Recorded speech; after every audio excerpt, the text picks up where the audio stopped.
Rule number three, make friends with people who want the best for you. There's kind of rule of thumb for that, which is if you have a friend and you tell them bad news, they're actually sad, and you can tell them. They will listen.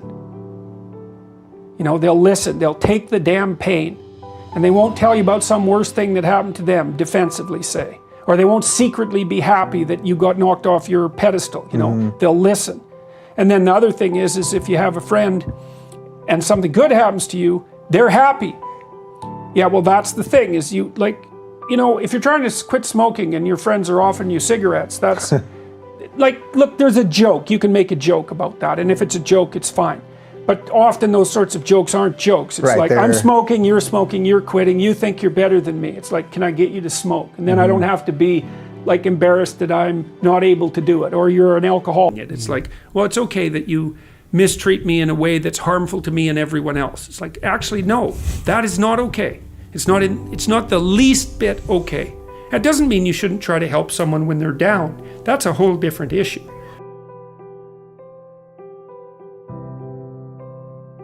What if it's your family? So you know how you say walk away, right? Yeah. Do you still walk away from your family? Or do you You do if it's necessary. Yeah. There's lots of different ways of walking away. Oh yeah, create boundaries. Well, there's that for sure. There's that. I mean, you sometimes someone's on an incorrigible path. Yeah. There's just nothing you can do. Maybe they're aiming down. Yeah. They're aiming down hard. And they're bitter, and everything they do is to produce misery, virtually everything. And you have to detach yourself from that. It's like, I always think about it from the perspective of a lifeguard. So if you're training to be a lifeguard, one of the things that you're trained to do is to approach someone who's drowning and panicking. And the way you approach them is you put your foot out between you and them, and you push forward with your hands with your foot out. And you basically tell them, if they're flailing about, you say, look, I'm here to help, but you have to calm down. And then if they cling to you, in panic, you push them away. You think, well, that's pretty damn cruel, because what if they drown? It's like, yeah, what if you both drown? That's not helpful. You're there to rescue them, they take you down, you're both dead. It's like, fail, right?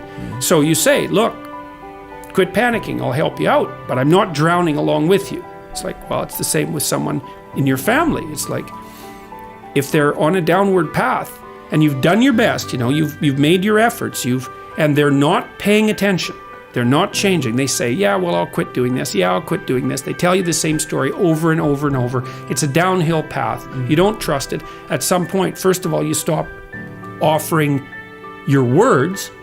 That's do not cast pearls before swine. A very, very harsh statement, right? But what it means is, if you're offering words of wisdom to someone in the genuine attempt to help, and they treat that with contempt, then shut up, because you're demeaning your words by throwing them away.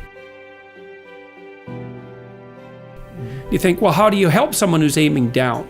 Well, sometimes you help them by walking away and saying, look, you're aiming down so hard that I am, despite the fact you're my brother, man, it's like, this is killing me.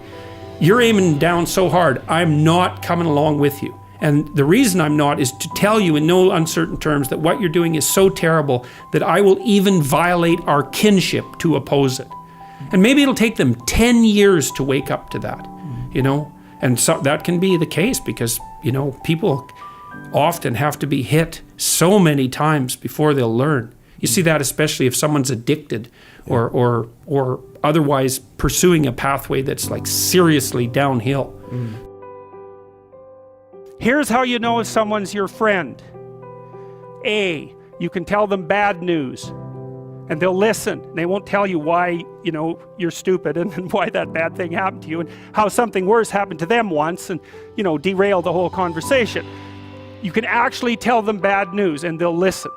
So that's a good thing. And then this is a weirder thing. You can tell them good news and they'll help you celebrate. And that's a really